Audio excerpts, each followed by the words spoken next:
Hey there. Good morning, good afternoon, good evening, wherever you are. I'm so delighted to see you and thank you for joining me today. I'm Dr. Geneva, and we're going to have a great show today. I want to know what's going on with you. How's the weather wherever you're calling in from? It'd be hot here in Detroit. It has, in fact, we had this heat advisory. So for those of you who are used to hot, warm weather, we're joining your crowd. And I'm so delighted that you're here. And thank you for, oh, great, Sean. How are you in Spain? Temps have dropped. Oh, and that's great to hear. Now, they dropped from, good morning, Gina. Thank you for the compliment. I appreciate it. I want to know, Sean, when you say dropped, so does that mean from like what, 100 to 99? Or what is that? Well, here in Detroit, it's in the high 80s. And like I said, we have a heat advisory. Happy Juneteenth to all of you. This is a holiday today. We're recognizing and celebrating the end of slavery when the folk in Texas and all my friends from Texas, I know Dr. Pierre is one of them, all my friends in Texas, when the slaves in Texas were informed, told that they were free a couple of years after the Emancipation Proclamation. So for those who are celebrating, I hope it's all of you. I wanted to say happy holiday today and recognize that. So Sean is telling me in Spain, it dropped from the 90s to the 70s. Okay, there she is, Dr. Pierre. I was thinking about you this morning. Texas is on my mind a lot. You're in Dallas, I know. And what did you say? It is hot there. And yes, happy Juneteenth to you. Gina is calling in from uh, Grand Rapids, Michigan, heat advisory. And Gina says, and tomorrow it might snow. Go blue. Yes, I love that, Gina. Thank you for sharing that realism because we here in Michigan do know and believe that can be what it is. So I'm so delighted you're here today. And I want to get started. Now, I want to remind you, for those of you perhaps who are just joining me, we are streaming live on YouTube. That's where Sean is calling in from. Excuse me. YouTube and X, formerly known as Twitter, Facebook, and lately, this is my second time, we are streaming live on TikTok. So I want to make sure I push the button so that that happens and we say hello to all of our friends on TikTok. And all of you, I'm just so delighted that you're here today on what's going to be a good one. Just do the right thing. Take a step again. Those are the words of Princess Anna in Frozen 2, a song she sings after facing some tremendous loss and uncertainty. Anna's journey resonates deeply with all of us who have ever faced moments when we didn't know what to do next. The song teaches us that in times of great change, one of the best approaches is to focus on the next step, no matter how small it might seem.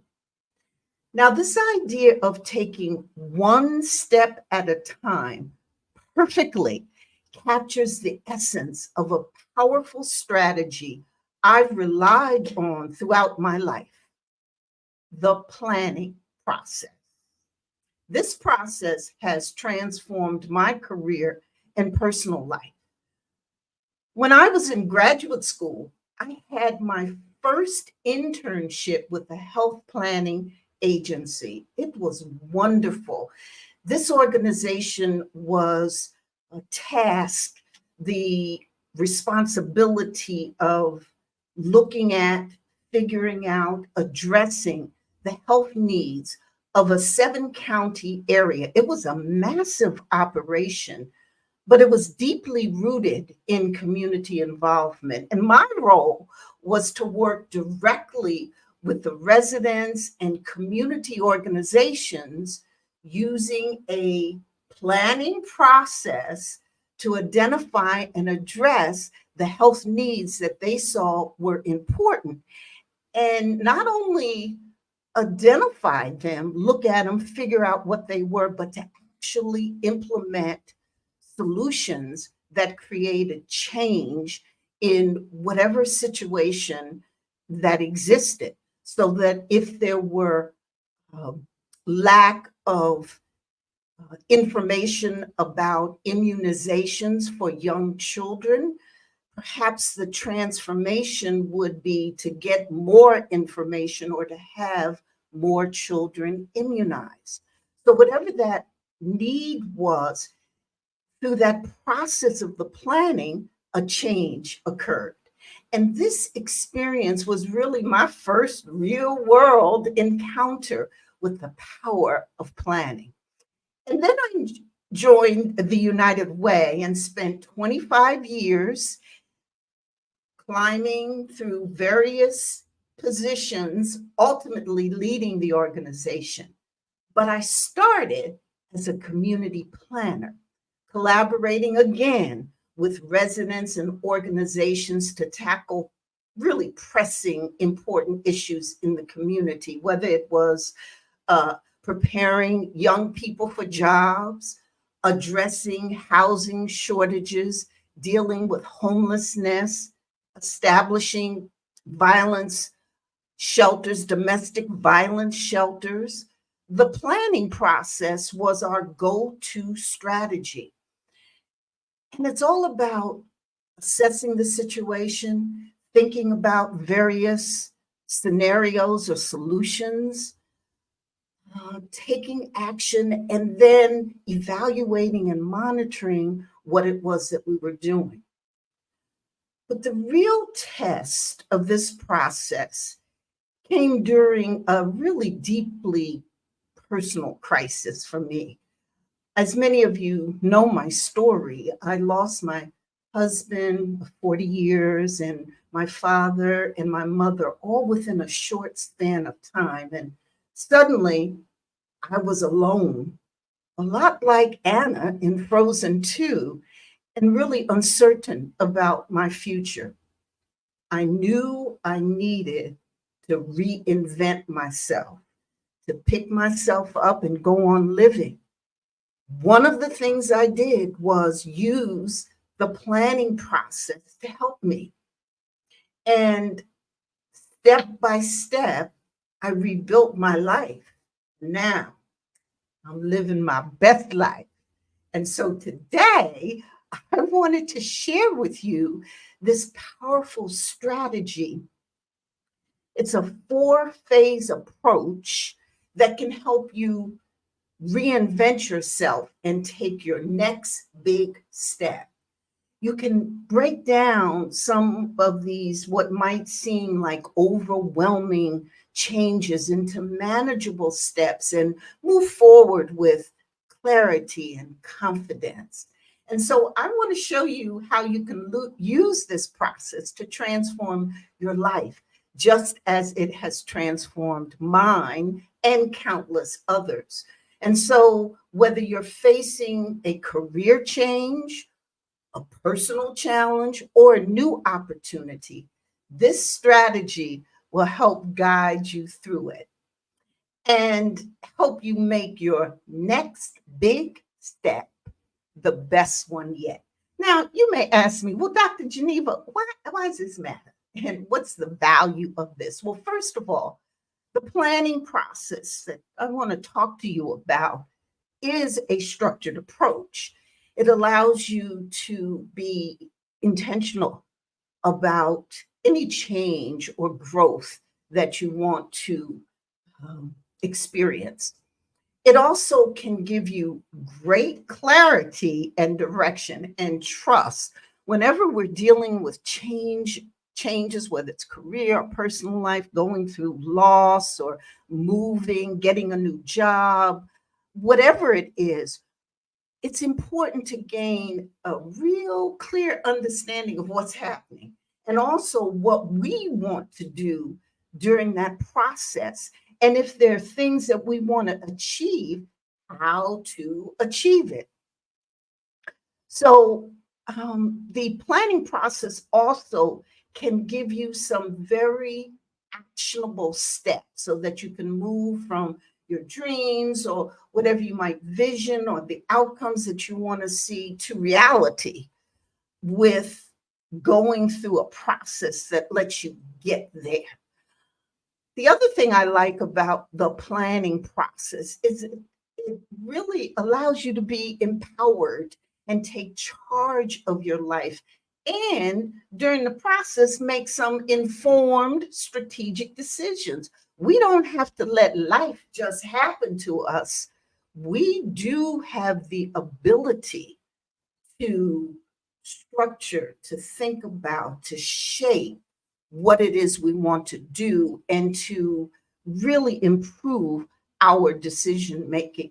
And the other thing that I really like about a process such as this planning process I'm going to share with you is that it helps you sustain whatever change it is that you decided you want to do because you're really implementing, carrying out changes that you've gone through a process that shows you and has you believe that the changes are meaningful and really being intentional about what you do and how you go about it can help sustain change over the long time. And so, really, I have found that whenever I've needed to reinvent myself, that my go to is to initiate a planning process. Now, why I wanted to do this today is some people might not be familiar with how this works, but I'm here to guide you through it. Let's look at the 4 phases of the process. And by the end of this conversation, you'll understand how to use these essential planning steps to navigate any transition with confidence and clarity. If you have questions or comments, please leave them in the chat. If you want to explore or dive deeper into this whole process to help you with transitions, hey, give me a call. Let's have a conversation. You know, I'd love to. And remember, whether you're looking to change careers or maybe start a new project or take your life in a new direction, doing this planning process is going to help you get there. I want to say hello again to our friends on TikTok. Thank you for being here. Love you. Glad you're joining. We're streaming here on LinkedIn, Facebook, YouTube, X, and TikTok. Thank you for being here and joining. Okay, so let's look at the 4 phases of any planning process. And as we go along, I'll also sprinkle in some ways that I've used this to bring about community transformation as well, because I want you to get the idea of the power of a process like this. The first phase in the planning process that you can use to reinvent yourself and take your next big step is to identify the problem, to assess the current situation. What is it that you want to change. So you want to start by understanding where you are now and what needs to change. Because sometimes we start a process of change and we're really trying to figure out one thing when really that's not the problem. That's not what we need to do. For example, those of you who might want to lose some weight, let's say you want to lose 20 pounds. Okay, that's a good goal. That's fine. But perhaps the real situation, perhaps the real problem is that you're not eating healthy. So that if that in fact is the problem, the situation, and what you really want to change, that is, become a more healthy eater, the strategies you use for that are probably different than the strategies to lose 10 pounds. Because when you have a situation that you're trying to change about changing to a healthy lifestyle, you're going to bring in a lot of different aspects to achieve that. So understanding where you are now, what the problem is so important. Do your research too. Think about it. Actually, sit and reflect and figure it out. Now, this first step is very uh, common in the traditional planning process in the community.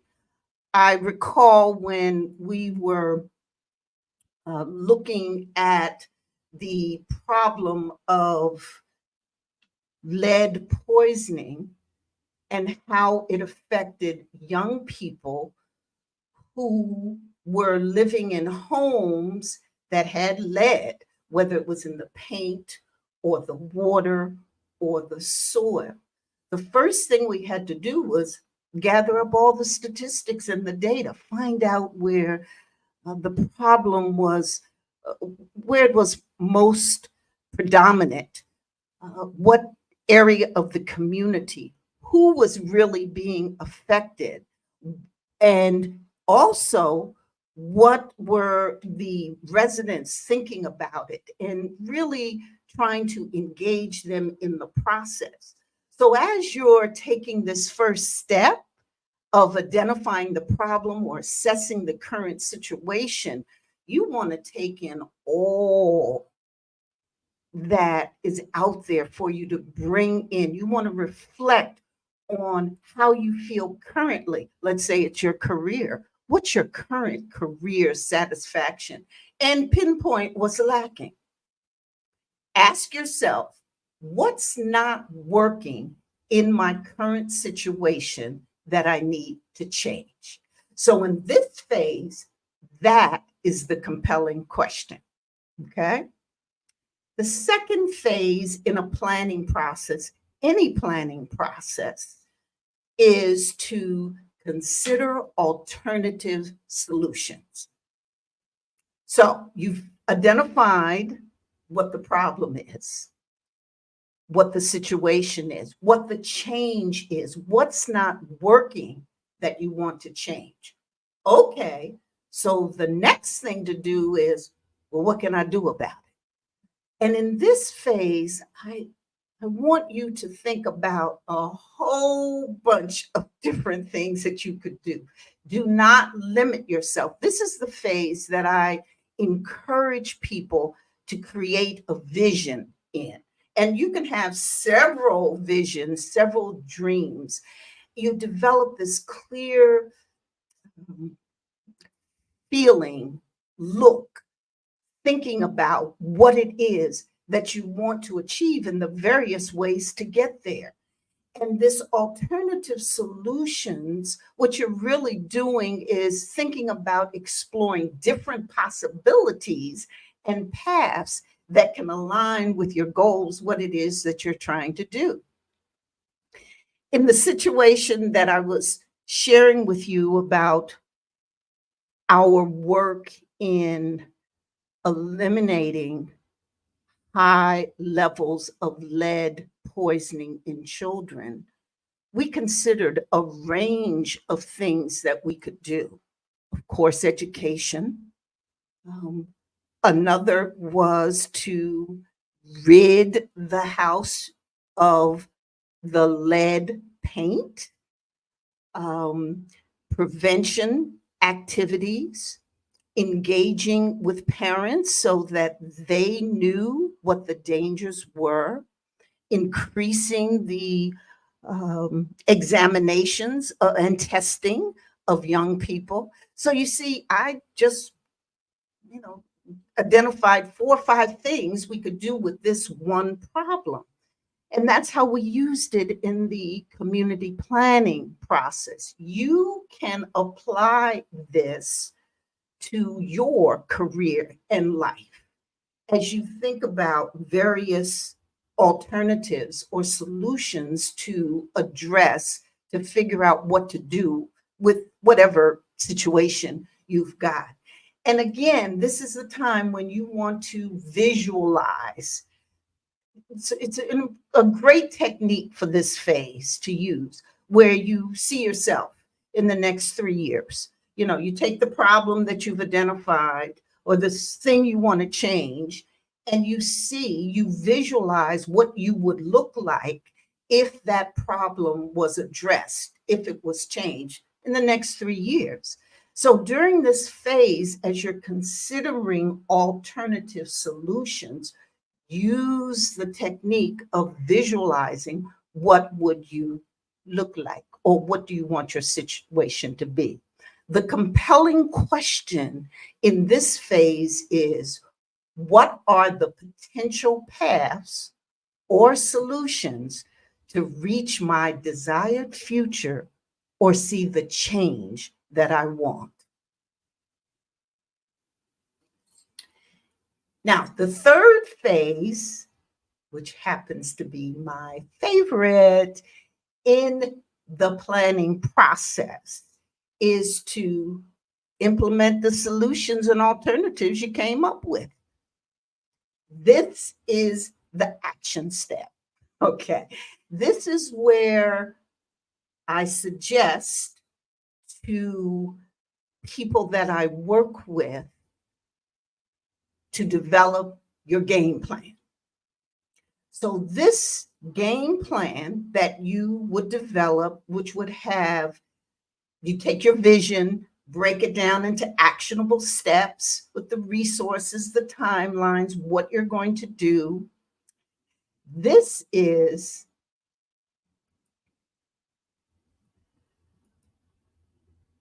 okay, we're still with the, sorry, I thought I lost my, everybody still there? Give me a, in your DM, my screen went blank. Okay.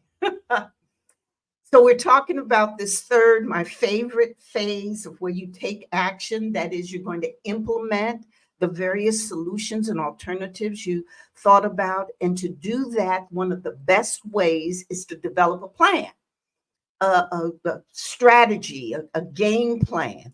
And in your, okay, I am here. Thank you.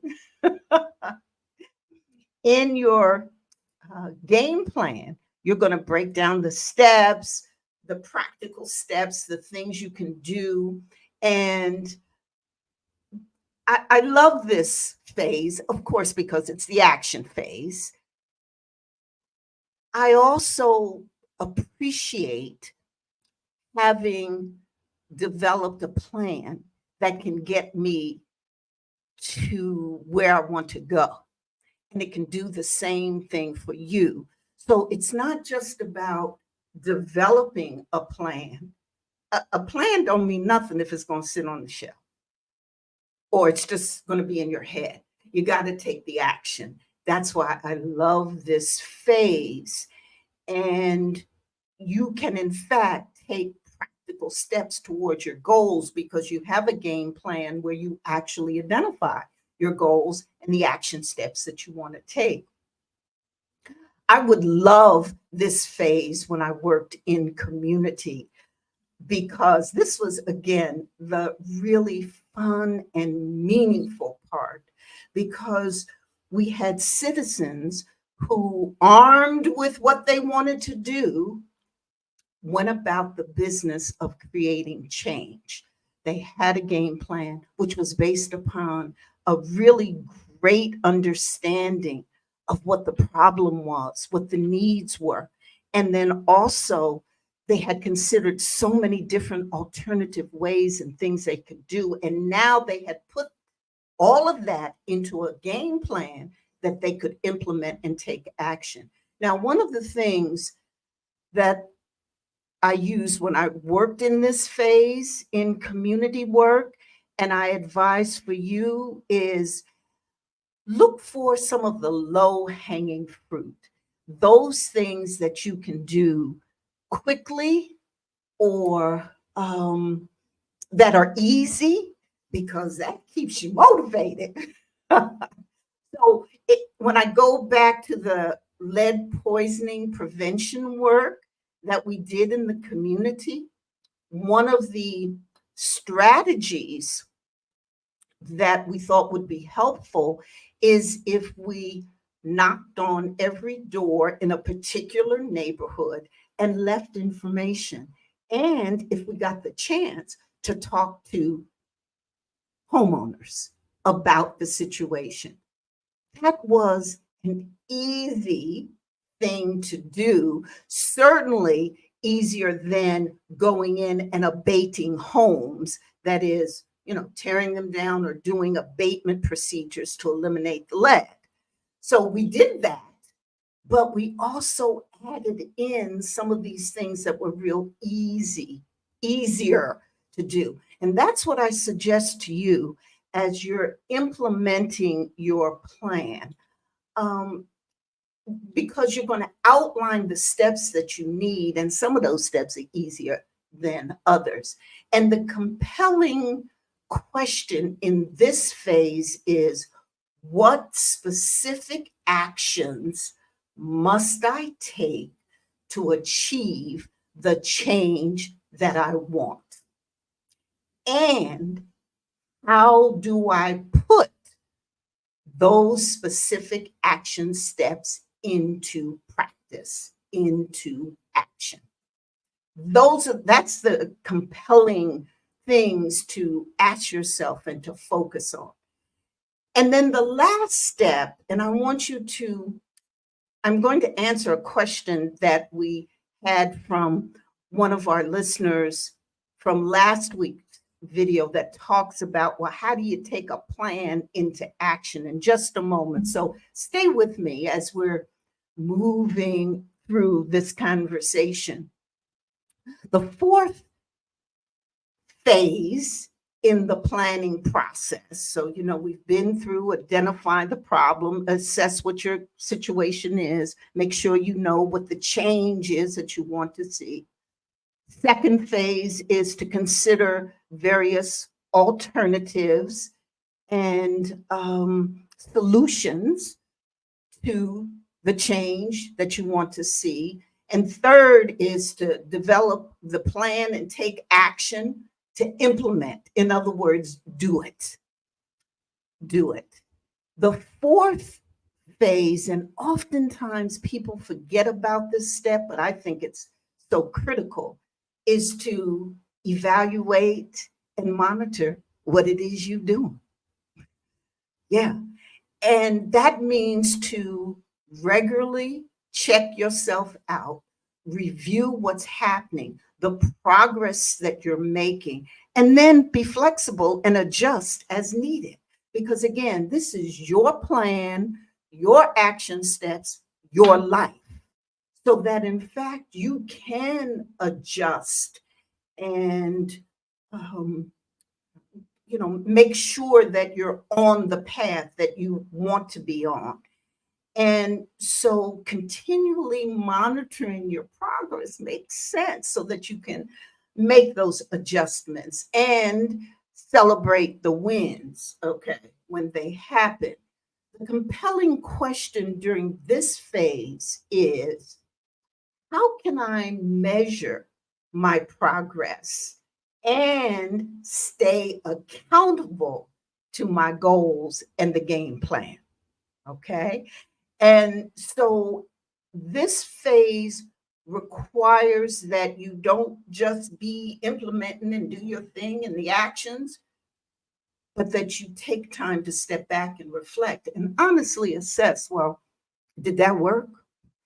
What am I doing? And then how can I stay accountable? And what are the ways that I can stay focused on my goals? So, this continual monitoring of your progress and how you're doing and evaluating actually how you're making uh, progress, what's happening on this road to transformation and change. So, we had a great question last time from one of our viewers on the live stream, Lydia Whitaker Simmons. I hope you're listening. Um, Lydia asked, how does one move forward from the planning to the action step? When I saw this question, Lydia, I couldn't tell you how much I loved you asking this question, because throughout my career and working in community transformation and helping people and individuals change, that's always the question. Well, we're planning, we have this great strategy, this game plan. We've spent a lot of time, a lot of energy in dreaming and thinking. And if we had a magic wand and waved it, what could happen? What could the change be? Now it's time to do it. How do we do it? That same question you might be asking, Dr. Geneva, I've done what you said. I've gone through and identified the change I need to. I know several things that I can do about it. I even have a strategy. How do I move from this strategy, this game plan, the planning to action? Okay, so I'm going to break it down for you. First is to do just that, break it down. You've got to take your plan and move it into smaller, actionable steps. Think little bite-sized pieces. And it's because it's easy to feel overwhelmed if you've got a big plan, which you probably do because you want a big transformation. You want that change. But you've got to slice it, to break it down into small tasks so that it becomes manageable. So if you want to be an author and your game plan is to write this book, don't start out with saying, I'm going to write the first chapter this first week.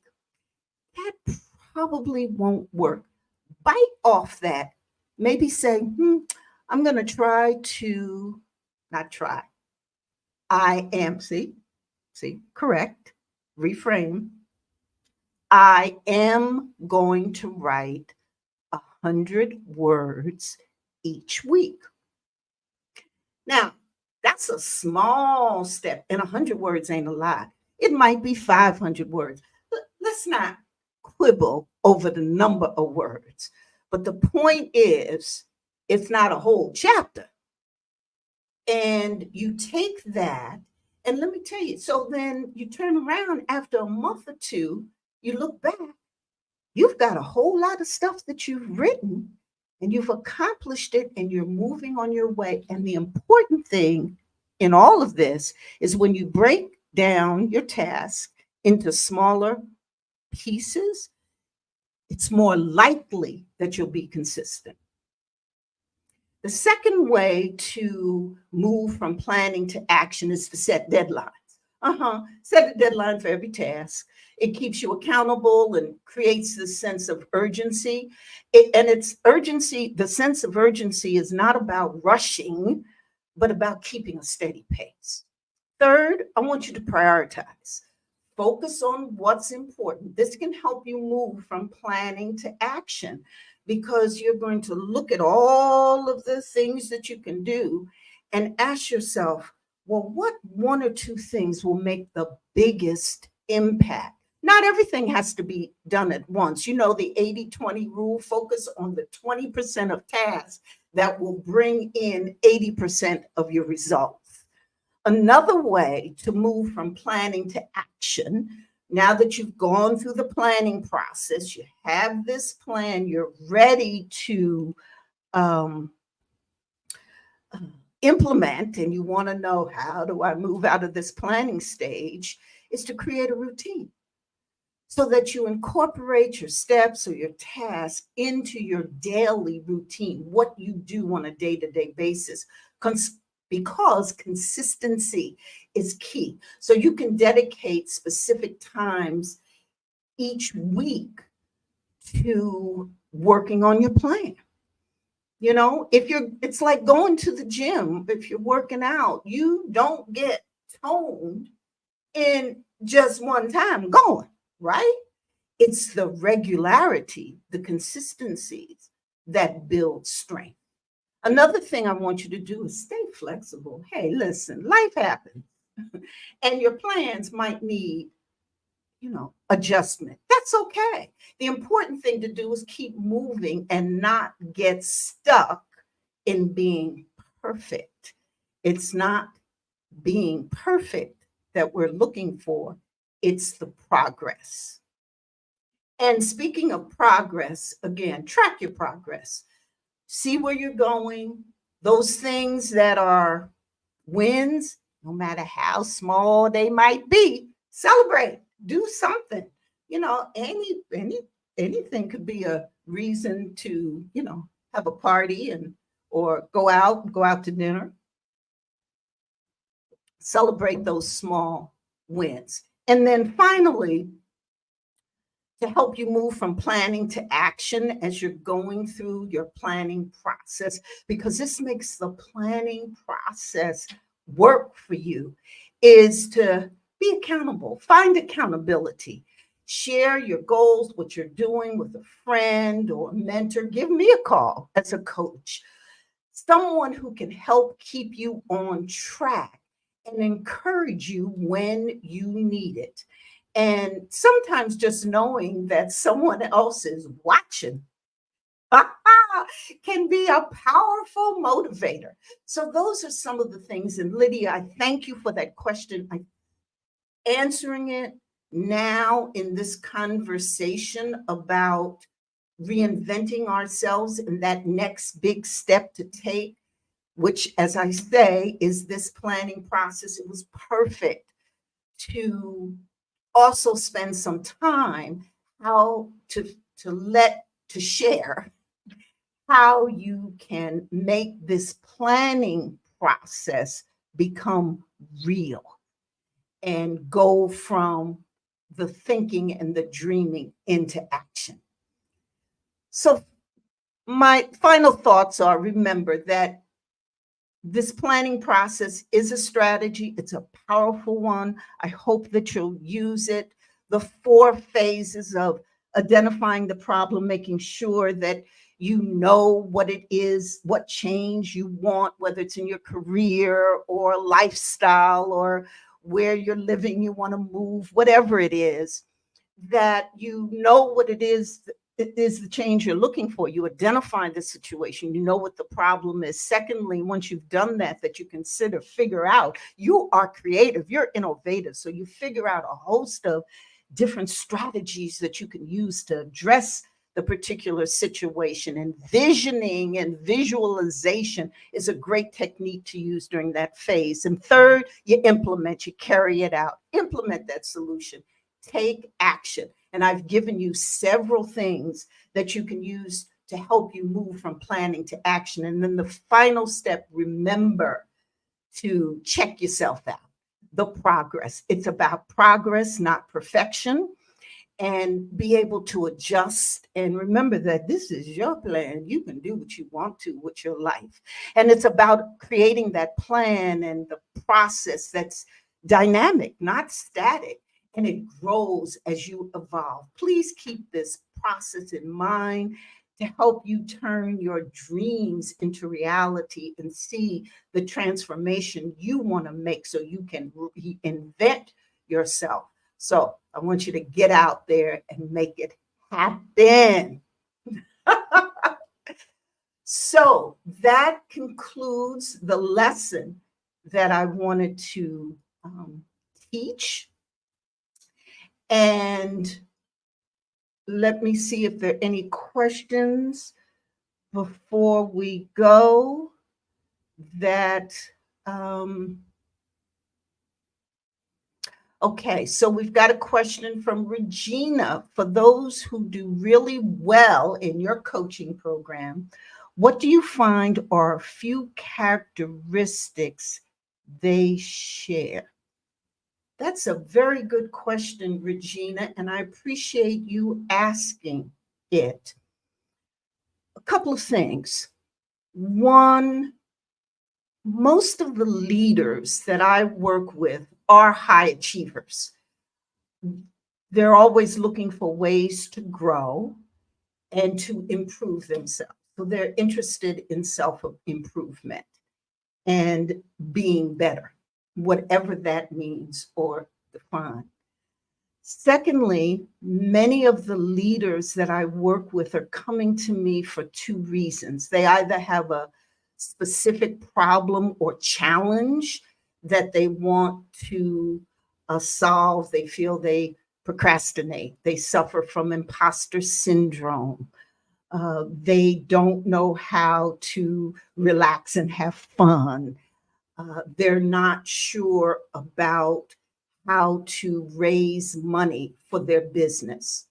So they either come to me with a particular problem or challenge that they want to solve, or they have a growth area that they want help in, like increasing their confidence, learning to be better in executive situations. They want to increase their executive presence, or they want to network better, or they're just looking for reinvention. And how do they do that? And so and then I think the third characteristic, or why people come to me, is that they really believe that they can succeed, because I do the kind of coaching and working with others from an asset based approach. What I mean is, I believe you got all that you need within you already. Because, see, you're great, you're good, you've got those things: strength, resiliency, everything, you've got it, particularly if you're in midlife, which is a specialty that I have working with leaders who are in midlife, their 40s, 50s, and 60s. By that time, you've got inner wisdom, you've got strength, you've got resilience, because you've come through it. And why they come to me is that I help that come out, everything that's in them already, their assets, their strengths, all that they have. I help bring that out, and I help them change their lives. And so those are the kinds of leaders that I work with. And these are leaders who run organizations, lead nonprofits, run businesses, but particularly women who are in leadership roles and influencing others. And they want to be better themselves so that they can have greater impact, success, and joy, and learn how to live a good life, a best life. So if you're interested, please give me a call. Would love to talk with you. Okay, are there any other questions that have come in that I should answer? Oh, thank you, Regina. You are powerful. You are powerful. I appreciate you giving that to me, but I'm giving it right back to you. Okay. Um, Okay, so I think we're at the end of our time. Join me next week, every Wednesday, 9 o'clock. If there are particular topics you want me to talk about, several of you have asked me to talk about, reinvention, whether it's career, personal reinvention. How do you do it? Because y'all know my story. I have reinvented more times then I can count and have loved it. Uh, Many failures, made so many mistakes, but can do it and still can do it and am here to help you. And so, again, if there's specific topics you want me to talk about, just let me know. We are at the end point. Hope to see you next week. Bye. 9 o'clock every Wednesday. Tell your friends, bring a friend, or watch the replay. Hello to those of you who are on the replay.